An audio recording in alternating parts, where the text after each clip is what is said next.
hari uhazi. Nukuvuga ngo kuba ari ikora ibitangaza bitabarika, kuba ari ivubira imvura, kuba ari ishyira hejuru aboroheje. Kuvuga aboroheje anigihe kuvuga ngo aboroheje, uworoheje mu mutima ntago araboroheje mu buryo bwo yenda bw'umupfuka cyangwa naboroheje mu mitima, ko abantu bose Imana iravugira bakunda. Ivubira babi n'abeza, ariko wagira ngo Imana dusenga iroroshye. Iki Imana ishaka, irashaka kuba mu mwanya neza, ikakugirira neza, ikakwimana. Imana ishobora kugwisha imvura umuturanyi muturanye ukaba umwanga, yarangiza ikagusha imvura mukwe no mukwawe. Icyo ni igisobanuro kigomba kuvuga ngo ugomba kuvana urwango ku muturanyi mugakundana, kuko ni Imana. N'umuvuga ngo ukunda Imana wanga umuturanyi, kandi Imana igusha imvura ku muturanyi wawe wanga, nayo ikagushamo imvura, ubukoze ibintu bibi. Vana mu rwango ku muturanyi rero, vana urwango mu mutima wawe, ubane n'abantu bose amahoro. Kuko niyo ivubira imvura, niyo idendeza inyanja mu mirima, abantu bakagubwa neza. Ndagira nkubwire ngo muri aya masengesho imbaraga z'Imana zigomba kuboneka kuri wowe, ukakira ubutsinzi, Imana ikakubohorera mu maso yawe utabohorwa.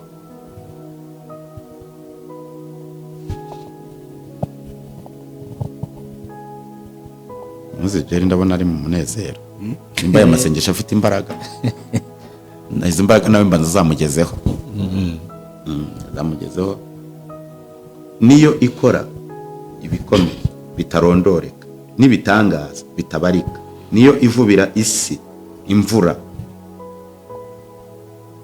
igasandaza amazi mu mirima, niyo ishyira hejuru aboroheje.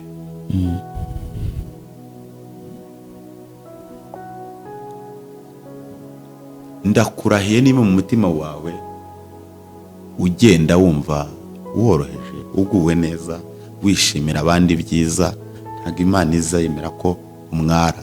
Hallelujah, hallelujah, hallelujah, hallelujah. Ubumwe bw'Abera Ministries uyobowe na Reverend Hababazi Jean Baptiste, aha amavuta akandagira amateka dushingiye ku mvugo y'ijambo ry'Imana rigaragara mu gitabo cyayo bice 33 umurongo wa 14 kugera ku 16, hasobanura yuko Imana ivugira mu nzozi no mwiyerekwa rya nijoro abantu bashyizweyo. Bityo abaho umugambi wo gusobanura kugira ngo udatesha agaciro inzozi zawe nizo wowe. Ntaho uzatandukana n'imvugo y'Imana, wizitesha agaciro, wizisuzugura.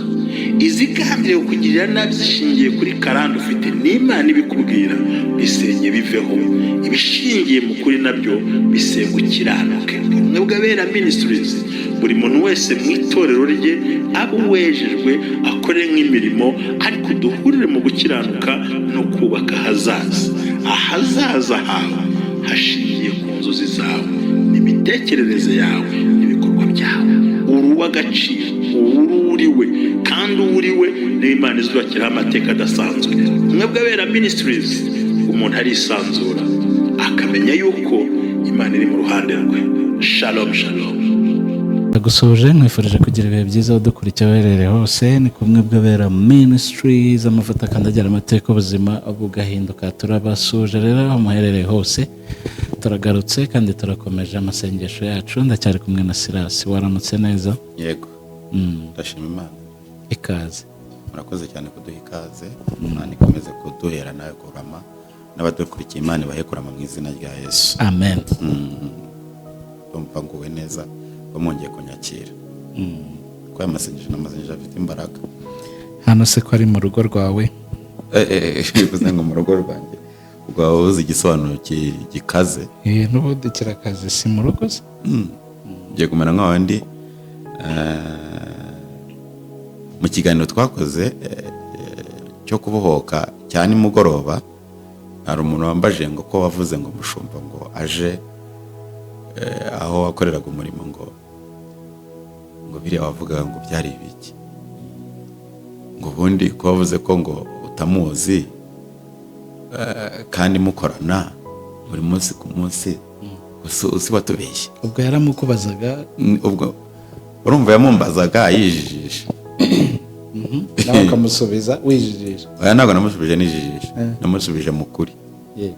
uko njyewe ukuntu nkora sinjya nirwa simvuga byinshi, ariko nibyo mvuze biba ari ukuri. nabwiye ntikwirirwana na mushumba kwanjye bingira umumaro w'iminsi yose. nikubwira ibye rero kandi ahari ntacyo byamarira, reka nguhe nomero ze umwibarize. sinakubwiraga ngo hari ikindi wambwira, ati ntazo nshaka, reka nzigo ati ntazo nshaka. urashaka amakuru yikubera iki? nimba naravuze yuko naravuze nti mushumba uko mumureba niko nanjye mureba, nta bindi biri nzi birushijeho ibyo mureba, wagira ngo mvuge yuko no mu mugongo adashobora kuhitsirita. mbivuge gute? umuntu wese mu mugongo kugira ngo uzageze ukuboko ujye gutsirita hano mu mugongo ni ibintu bikomeye cyane. ntizagira ngo nabyo mvuga aho hantu nanjye ntashobora kugera na nyiri ubwite atahagera. umuhinomero arazanga. niyo mpamvu rero uravuze uti hano ni mu rugo, ni mu rugo koko, ni mu rugo. kandi buriya hari ijambo navuze ngo umuvandimwe avukira gukura abandi mu makuba. kuri uwo mushumba yavukiye kunkura mu makuba, nanjye nabyungukiyemo.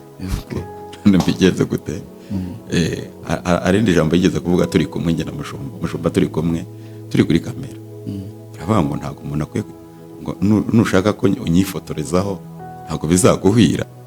havuga ngo nawe nushaka ko nkwifotorezaho nanjye ntibizamira. buri muntu Imana ifite icyo yamwandikiye. Yego. Rero ndashima Imana ko tugarutse muri ibi bihe kandi byiza by'amasengesho, ariko mbabwira yuko nk'uko uvuze ngo ni mu rugo, mba naje mu rugo aranarwaye rero. ariko mu kurwara ntabwo mumwandikire.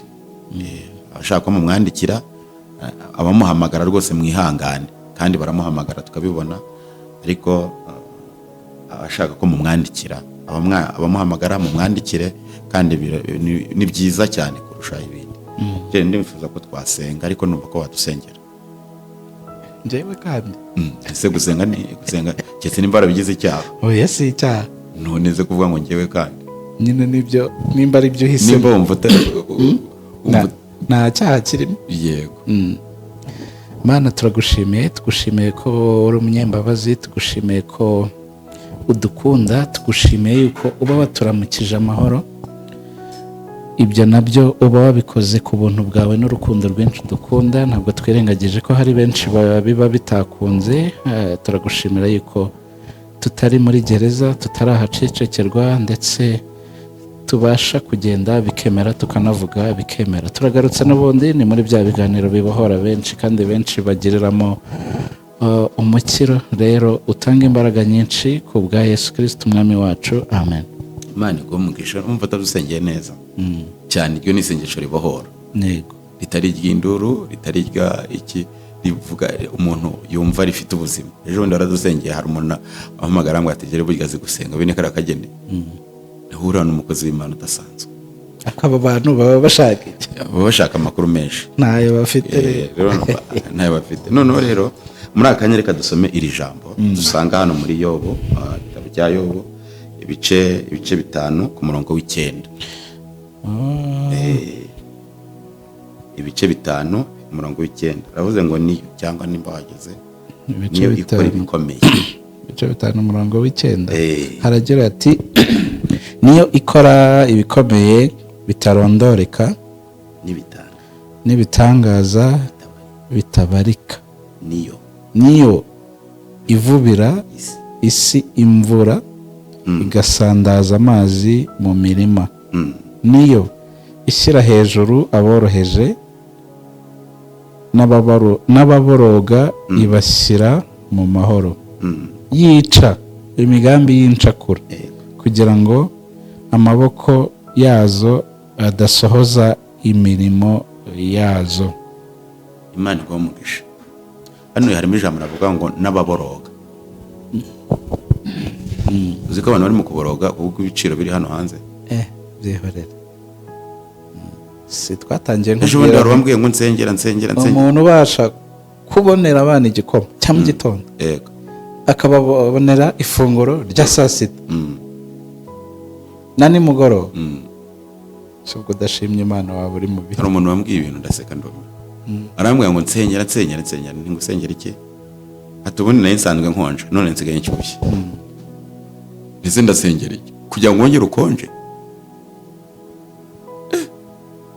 Nsigaye ashyushye gute?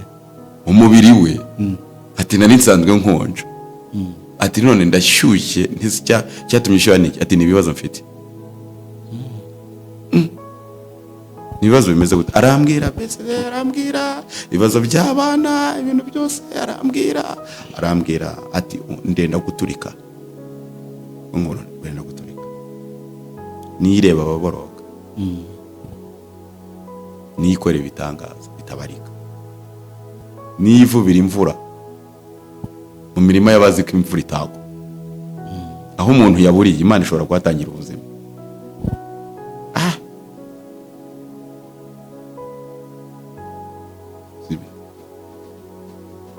Burara hari igihe iyo ufite ibibazo uri muzima, ujye umenya ko nabyo biza kurangira. Biza kurangira. Hari umuntu nzi uketse ko Imana ejo bundi yakoze imirimo n'ibitangaza iramukiza.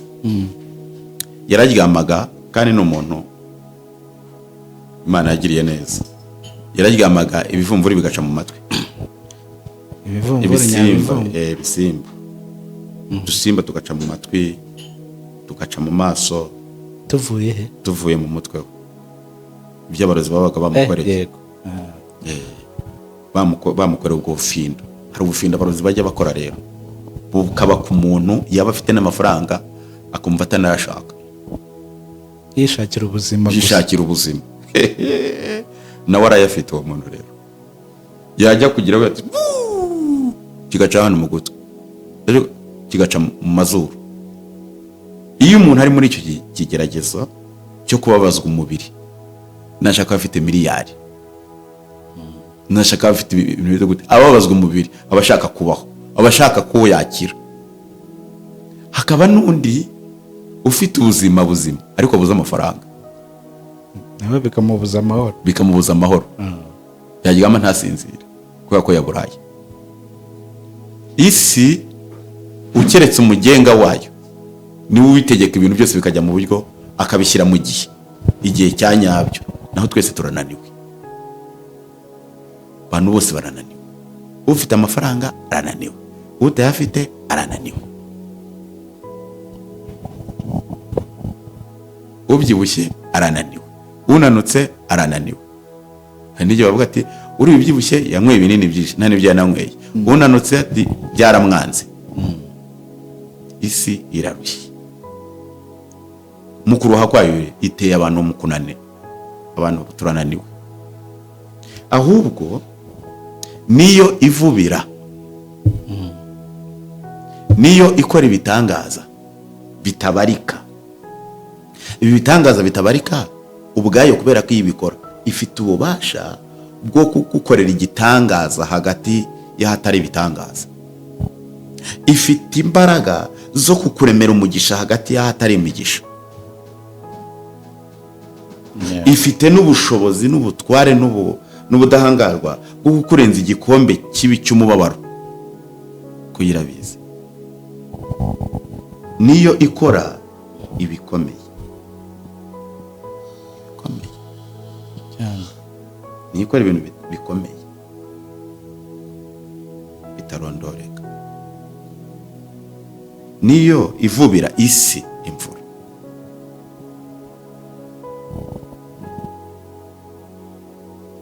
Ariko ubundi mu gihe abahanga hari umuhanga ku isi ujya ubaga agahinda. Yabaga se yamenya ko abahe? Umudugudu ujya ubaga agahinda, yamenya ko ari he? Uketse gukora counseling, gusa bakakuganiriza, abwira ati komera, humura, bizagenda uko.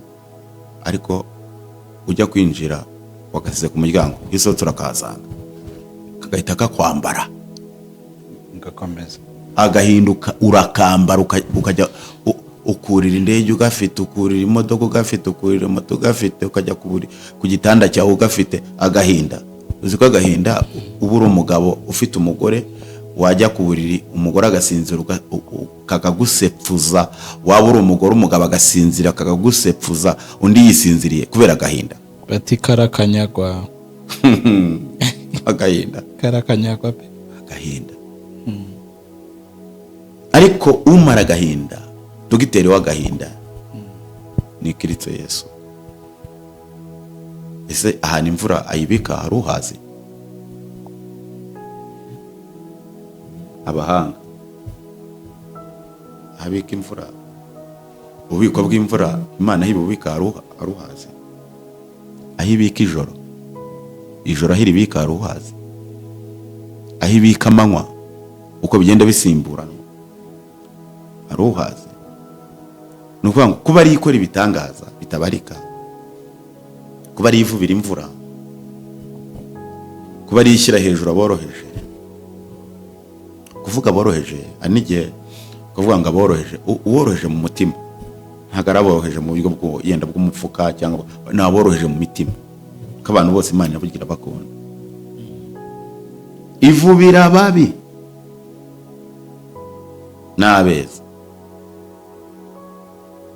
Ariko wagira ngo Imana dusenga iroroshye. Icyo Imana ishaka, irashaka kuba mu mwanya neza, ikakugirira neza, ikakwimana. Imana ishobora kugwisha imvura umuturanyi muturanye ukaba umwanga, yarangiza ikagusha imvura mukwe no mukwawe. Icyo ni igisobanuro kigomba kuvuga ngo ugomba kuvana urwango ku muturanyi mugakundana, kuko ni Imana. N'umuvuga ngo ukunda Imana wanga umuturanyi, kandi Imana igusha imvura ku muturanyi wawe wanga, nayo ikagushamo imvura, uba ukoze ibintu bibi. Vana urwango ku muturanyi rero, vana urwango mu mutima wawe, ubane n'abantu bose amahoro. Kuko niyo ivubira imvura, niyo idendeza inyanja mu mirima, abantu bakagubwa neza. Ndagira ngo mbwire ngo muri aya masengesho imbaraga z'Imana zigomba kuboneka kuri wowe, ukakira ubutsinzi, Imana ikakubohorera mu maso yawe utabohorwa.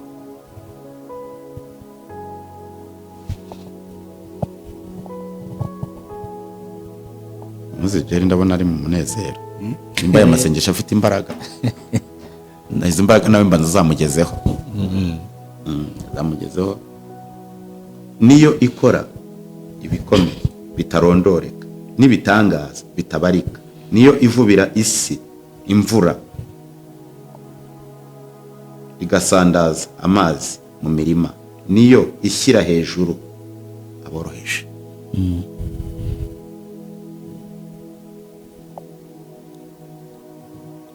Ndakurahiye niba mu mutima wawe ugenda wumva woroheje, uguwe neza, wishimira abandi byiza, ntabwo Imana izemera ko umwara, ntabwo Imana izemera ko ukorwa n'isoni, ntabwo Imana izemera yuko ubura iby'agaciro wayisabye. We yitegereze ubane nayo, kuko ni inyembaraga. Hari ijambo nasomye yavuga ngo Uwiteka tubabarire kuko duhaze cyane, imitima yacu hari ibintu igihaga, yamara kubihaga yarangiza Uwiteka akabireba ukuntu twabihaze, akaturemera ishimwe mu maso y'abazi ko tutabona umugisha. Ariko ibyo kugira ngo Imana ibikuremere, ni ugomba gukura ibibi mu mutima wawe, ukabana nayo, ukagendana nayo, ukayizera. Mu kuyizera kandi abarokore kenshi cyangwa abantu basenga bakunda gusenga cyane ariko ntibizere. Bakunda gusenga cyane ntibizere, ugasanga umuntu arasenze cyane ariko ntiyizere. Iyo utizera ntabwo unezeza Imana. Umuntu utizera ntanezeza Imana, kandi utizera hari ibyo atakora. Kandi kugira ngo ugaragaze ko wizera, unagaragaze ko unezeza Imana. Iyo wizera ugomba kunezeza Imana, kandi kunezeza Imana ni ukubaha abantu. Ni ukubaha abantu bareba, ni ukubana n'abantu bose amahoro ureba. Bituma rero Imana iguha ubushobozi n'ububasha bwo kubana nabo. Hari n'igihe abantu bafunga inzira z'imigisha yabo kubera yuko bo ubwabo bitereye icyizere cyo kutizera, ngo barasenga cyane, bagira amavuta menshi, ariko ufite urwango ugira amavuta menshi, uwo amavuta se amavuta usabwa gusenga ariko wubaha n'abantu, ubana n'abantu bose amahoro. Ese muri aya masengesho wewe wayabonye mwiki? mfite icyizere n'ibyo ntarabana nzabibona. Baramutse Mu buzima. cyangwa yihindukiyeho nuko ari wowe wayidushyizeho. Ukuntu usa ubwabyo no kubabwira ngo ibi nibyo utari wabona uzabibona, bavuga ko wabibonye. Cyambere uvuga neza witonze, kindi wambaye neza, nabyo ni ugushima Imana. Ntabwo ari ibisanzwe je, ntabwo ari ibintu bisanzwe. No kuba nicaranye nawe si ibisanzwe, kuba nanjye nakubonye si ibisanzwe, kuba twabyutse amahoro turi bazima ni ibintu bidasanzwe. Rero reka dushimire Imana ko Imana yakoze ibintu bidasanzwe, kuba tugihumeka, tugifite simukadi y'umwuka. simukadi y'umwuka igihe Imana igiye icomora, irayicomora kandi nta wayisubizamo. nta n'umwe. Reka barapompa Bikanga. ngo reko wagaruka iyi simukadi yagaruka bikanga. Impamvu nkunda kubivuga gutyo, nabonye ukuntu bari mu gupompa, bapompa umwana ngo bagira ngo bamwongere umwuka, bikanga, biranga. Barapompa baragerageza, abaganga barashyashyana biranga. Reka nkubwire inshuti yanjye, inshuti y'ubumwe bw'abera, kuba ukiriho si ibisanzwe. Umwanya urimo ushimira Imana, kuba ukiwurimo uri muzima si ibisanzwe. Ni ibintu by'Imana, by'imbaraga Imana yakoze. Kuba Imana yarakugiriye neza si ibisanzwe. Kuba Imana yaraguhaye, kuba Imana yaraguhaye ubuzima, ntabwo ugomba kuwufata ngo ubukandagiza abandi, ahubwo kubera ko atari bisanzwe, shima Imana, ubana n'abantu bose amahoro, maze Imana ikugirire neza.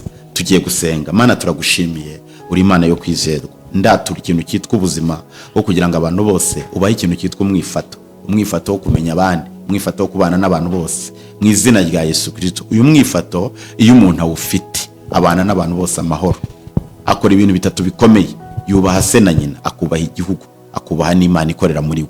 Ndagira ngo twese utwuzuze, uturinde kandi udukomeze muri aya masengesho, kuko ari wowe ukora ibitangaza bitabarika, kuko ari wowe ukora imirimo n'ibitangaza bitarondoreka, kuko ari wowe uzamura, kuko ari wowe ukora. Hari abazamutse, hari abo wazamuye, hari abo warinze, ndetse ukomeze ubarindireyo. Aho umuntu wese akorera, aho umuntu wese ari, umurwanirire ndetse umwubake, yongera abona ubutsinzi, yongera abona imbaraga zawe, kuko uri umunyembaraga, kuko uri umutabazi, kuko uri umurengezi, uri Imana itabeshya, Imana itikanga. Ndasabye ubuzima uturutse kuri wowe, abarwayi bakize mu izina rya Yesu, abarwayi bakize, abarwayi bakize. Umuntu wese wabuze icyerekezo, umucira inzira y'icyerekezo.